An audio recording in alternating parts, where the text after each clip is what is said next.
Good afternoon, everybody. Welcome to Ashton Gate. It's a glorious day here. The sun is shining. We've got a brilliant view of the pitch. I can see Craig Fleming out there putting the balls out for Bristol City as they prepare their warm-up. And we have, crucially, the Norwich City team news and really interesting stuff, actually, particularly in that back line. Vladan Kovacevic starts for the Canaries. It's Gibbs, Darling, Cordoba and Fisher as the back four. Maatsen and McLean, the midfield two. Schwartau on the right, Ahmed on the left, with Paris Magoma behind Mo Toure. So that is how Norwich City line up this afternoon. So just to run through that for you again, Kovacevic in goal, Gibbs, Darling, Cordoba and Fisher, the back four. Maatsen and Kenny McLean, the midfield two. Schwartau on the right, Ahmed on the left, with Paris Magoma behind Mo Toure. The subs bench, Grimshaw, Stacey, McConville, Wright, Slimani, Field, Forson, Chris Goran and Errol Mundell-Smith. Of course, no Ben Krezene, who is set to see a consultant on Monday about that shoulder issue, expected to be out for the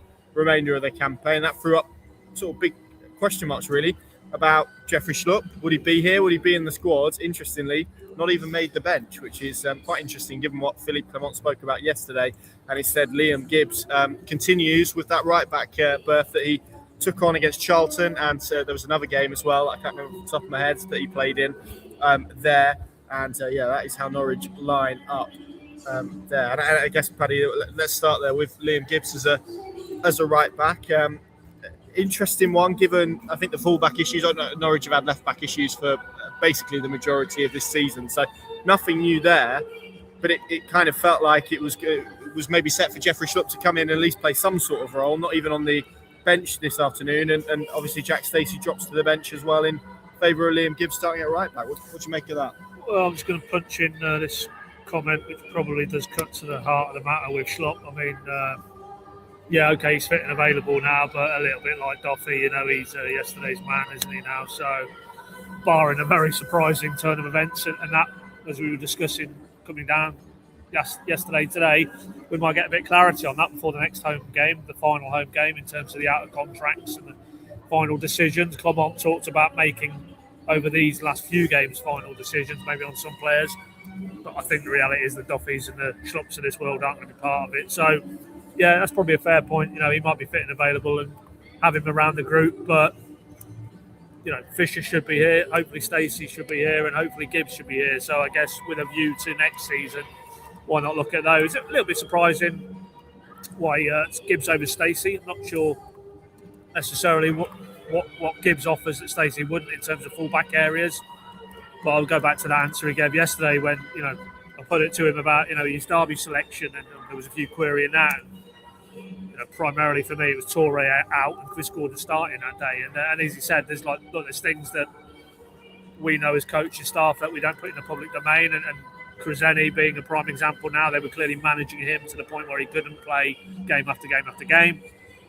Maybe there's a little thing there with Jack Stacey we're not aware of, but he is on the bench, so that would lead you to think fitness-wise that there's nothing too much wrong with him. Maybe it is just, Liam Gibbs was good at Charlton. I didn't think he was great last weekend, Jack Stacey, to be honest. No, well, maybe that's the call. No, he wasn't. He wasn't very great last week. There's no doubt about that. But he is an established fullback, and I'm not sure you get going forward what you get from Stacey in the selection. But needs must, I guess. McConville not in instead of Darling, I find that strange. I really do. I'm not sure Darling's performance level last week merited necessarily him retaining his place when McConville is fit and available now. But again, is there something they're managing there with that knee issue? Two knee he did issues? Have heavy strapping. Yeah, he did in the warm-up, you're right. So again, that might be okay. In the here and now, we'll make some decisions that maybe aren't reflective of where Clement's thinking is from the start of next season, because I think there's no doubt McConville and Cordoba are his strongest two. But yeah, no, that is a surprise. We might just clarify that there's no issues there with Stacey that of a management nature, fitness-wise, but maybe it is simply Liam Gibbs, Charlton-wise, putting a good shift, and it's something he wants to look at with a view to the future. But for me, defensively, the bigger eyebrow raiser is no McConville and Darling in again. Yeah, and if we go to the forward area of the pitch, I mean, that front four, Schwartau, Magoma, Ahmed, Toure, that looks really exciting, doesn't it? If you begin to look to next season, and we know obviously Norwich would like to sign another striker. They tried to do that in January with Kasper Hjør and ended up signing Mo Toure, who's done pretty well. You've got Jovan Makama to drop into that mix. But with Schwartau Magomo, I thought came off the bench and made an impact against Ipswich, probably not enough for one, given the result in the end. And obviously Ahmed, who I think it's been interesting to kind of read a few bits that maybe he's been criticised in some quarters a little bit. I think you've got to remember he's played an awful amount of football and came here off the back of a full MLS season. Doesn't help he's got a World Cup as well to prepare for. So he's going to have to start next season having played a lot of minutes and hasn't been rotated a lot, has he, since he signed for Norwich, just because of sheer lack of options out wide. But as a front four, Paddy, that one feels quite exciting from a Norwich perspective. Yeah, absolutely. Particularly Mahoma, because I go back. It's not that many weeks. We were at Leicester, and the way he was operating in that hour, and I know he came off, and it was Slimani who made the headlines in terms of the goals that decided that game. But the movement, the link-up play with Ahmed, that was exciting as well. Almost the understanding that they'd forged in very quick time. And he is a different type of profile, I think, no doubt, to what they have in the building. We go back to January, and Clement set that up as we need to add creativity. There is a player who has that creative edge. He's very good. I thought we're going back to the derby. I thought when he came on, he was the one who actually looked like he had the ability to maybe unlock something. And we created that big chance for Cordova in stoppage time with that cross. There was one or two of the little bits and pieces of promise that didn't materialise. But, yeah, that for me is a real positive sign today. And you hope he grasped the opportunity because it's there for him, moving forward into next season. Norwich have had problems trying to fulfil, probably since Buendia left, somebody in that role who has the intelligence, the awareness, the technical ability to create, but also to add goals and assists. And it feels like he's got all those attributes. So, if it is to be a little 3 or 4 game stretch now, then really put your marker down. And obviously in tandem with Toure, that feels a positive one for me. I think we said on the Instagram live this morning, it's not happened for Chris Gordon. It's not all down to him. I just think he doesn't seem to fit what Clement wants in terms of that leading man at the top of the pitch. And if that's the case, you just accept it for what it is, and we'll see where he goes in terms of his Norwich career moving forward. But in the here and now Toure's fit and available, and he clearly is. He's another one who wants to be playing games, I'm sure, with what's coming down the corner for him in the summer and a World Cup for Australia. So, if you're looking for signposts to next season, I think Mahoma, Toure, Ahmed, maybe even Schwartau to a degree, although you expect them to look at that area in the window.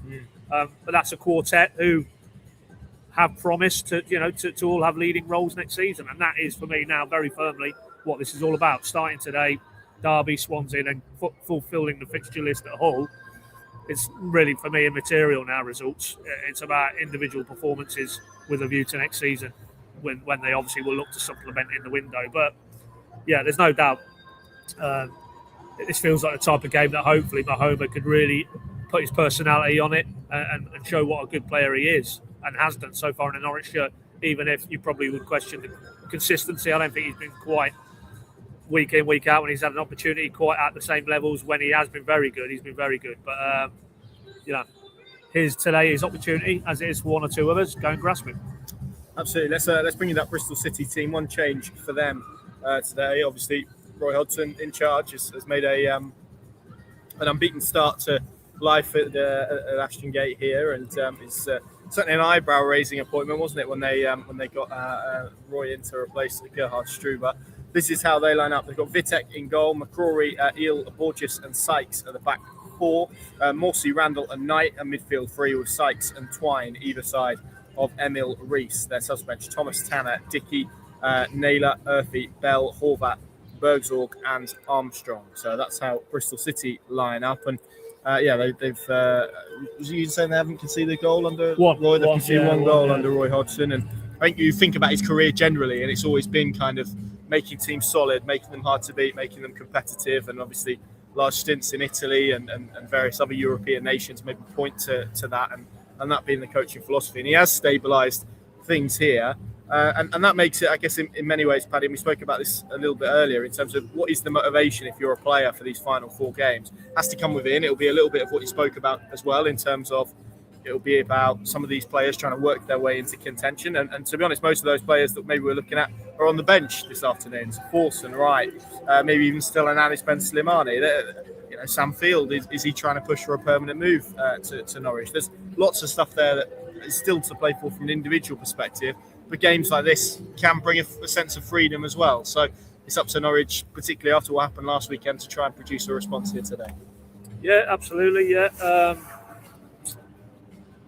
Because that was quite a painful episode for anybody with any connection to the club last weekend, and the only way you start to sort of turn the dial is back on the pitch where it matters, and we don't know, we haven't checked yet the travelling support, but it'll be good numbers again, hundreds I'm sure, and those people especially who have probably been far and wide this season, and a challenging season for many reasons. We all know the backstory, but it feels more positive. That was a bit of a setback last weekend, but I think the underlying course of travel is forward under Clement, and those fans can see that, and it'd be good to see a bit more evidence, in these final 3 or 4 games that, you zoom out a bit, and who they lost to, this calendar year, they've lost at Middlesbrough, they've lost Southampton, and now they've lost to Ipswich. Well, all 3 of those are firmly in the race for automatic promotion. So that final step, if you like, is probably where they're short at the minute, and I thought that was probably brought into graphic, illustration last Saturday at Carrow Road. But nevertheless, I think there's been a lot of good work done so far. But nobody's fooled, least of all Clement, that there's going to be a big summer ahead to get them into that front rank of clubs who, this time next season, hopefully it's Norwich who are there, rather than the sense that the party's going on elsewhere and Norwich are just here fulfilling a fixture today. That's what it feels like.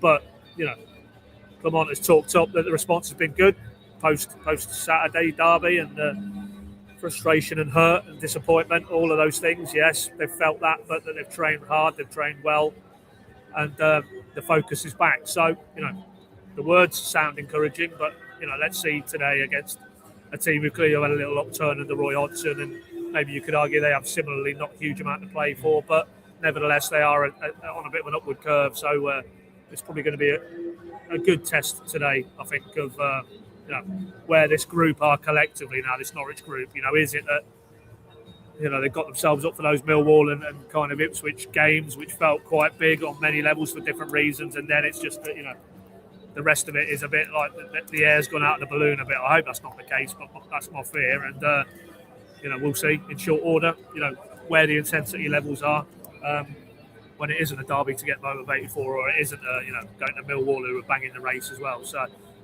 that's where I guess Clement has to earn his corn in terms of his man management, his motivational skills. Not helped today by the fact he's going to be behind us in this very cavernous main stand, but that can't be changed. It is what it is. So let's see. Let's hope there's enough direction coming from his lieutenant's front of house.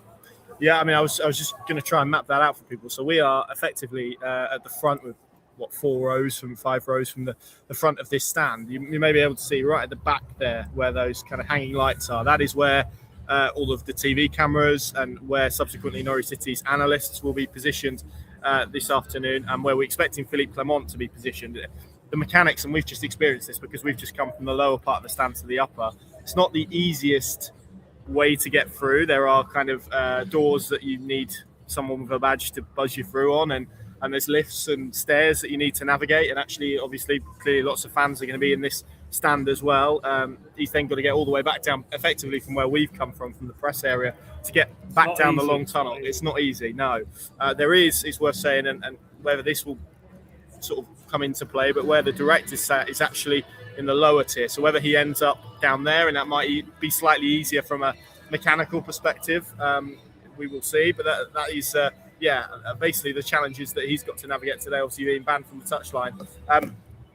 Just to bring you, because there are obviously games ongoing in the Championship, and you may have seen a facial reaction there from me. That was because Adam's just showing me the score of Portsmouth-Leicester. Portsmouth 1-0 up in that game, really big at the bottom of the table. Millwall beating QPR and Derby beating Oxford. Derby, of course, who come to Carrow Road on Tuesday, still very much within a shout of the playoffs. So that's going to be an interesting one, I think, on Tuesday night. Paddy, in terms of this one, how do you see it going? We've got a poll down there. You can obviously poll comment saying, with Connor? I think we've got 80% of a Norwich win so far, and 20 for a draw. You can just comment 1, 2, or 3 on wherever you may be watching this, and that will register on our live poll. It's down there just below my chin. How do you see it going today, Paddy, in terms of obviously a game of football first and foremost, but then a result? It feels like probably because of what we've mapped out and where the teams are, quite difficult to predict for all of those reasons. Well, you can't really, can you? Because again, going back to our Insta earlier on, there's the sound bites from Clement, understandably, that we know slackening off, and there's lots of things now, elements to play for. It's individuals like a Gibbs, for example, like a Mahoma, as we've discussed, just trying to give him a little nudge. But equally, he wants that winning culture. He wants that to become a habit and a good habit. So that's all well and good. But then equally, I do feel that that human nature will just that edge isn't going to be there. It's not Ipswich coming to town. It's not. You need to be at it because you're going to the new den, the old den, and if you're not, you'll get savaged by Millwall. So, but let's hope come 5 o'clock we've had a definitive answer, and that okay, there isn't in terms of league status too much to play for, bar maybe edging themselves up a slight place or two higher, but that this group of players are still firmly invested in this season and that want to finish as high and as well as they can, because on one level it is important, because you want a sense of go forward, don't you, to propel yourself into the summer, but then beyond. What you don't really want is it just to sort of tail off, and that can easily bleed into pre-season and beyond. So there are reasons why 4 decent performances and 4 good results are important. But having said all that, I think it is 2 teams who materially don't have a huge amount on the line today in the here and now. So I'm going to go score draw, Connor. You? Yeah, I can see the same. We've got Adam to our right. For anyone that watched the Instagram, he predicted the opposite of that and plenty of goals. And what was it, 3-2 you went, Adam? Yeah, so we'd all have a little bit of that. Yeah, Nick is going, and then Billy going for a 3-0 Norwich win. So it goes to show maybe how difficult this one is to really predict and go with. I'm sort of going to side with you, but I'm going to go Norwich to edge this 2-1, and I think that would be 3 away wins on the bounce, which would be pretty impressive. Doesn't do draws, no, and he also doesn't do back-to-back defeats either. It's something he's not done yet in his Norwich career. So that's an interestingly poised one, I think, today. But I'm going to go Norwich marginally to do a personal thank you, Nigel, for that. Nothing to do with me, but it's good times to be a Cov fan. And we'll all be here next year. That's my prediction. Yeah, I'm doing my bit. I've got sky blue on the jumper. It wasn't deliberate, but there we go. It was a great night for them. We spoke a little bit about that on Instagram. But Norwich win today, and that'd be quite a good weekend for you, Mr. Davitt. Well, yeah, I'd take that. Absolutely, yeah. We've had a nice stay at our residence in the Cotswolds. So sun is shining. It's a beautiful day. It really is. Just hope the football game can match. And we get Adam's prediction rather than mine and yours. He said 5-goal thriller with Norwich to edge it. We would take that. Yeah, we would take that for sure. Pinkin.com, the place to go throughout this afternoon. We'll have all the coverage, analysis and reaction to this game. I've got the live blog over there as well if you want to join the live updates and debate over there. And as we look to our left, not only can we see the Clifton Suspension Bridge in the distance, we can also see an away end that is filling up full of yellow and green shirts. And I think considering the journey and this is a bit of a dead rubber now, that looks to be, given how the spread is, that's going to be a pretty full away end from a Norwich perspective. So hopefully those guys are rewarded with something to cheer and a victory to enjoy this afternoon. Thank you very much for joining us. Enjoy wherever you are. Hopefully the sun is shining as it is here in Bristol. Enjoy the rest of your afternoon, and we'll see you again very soon.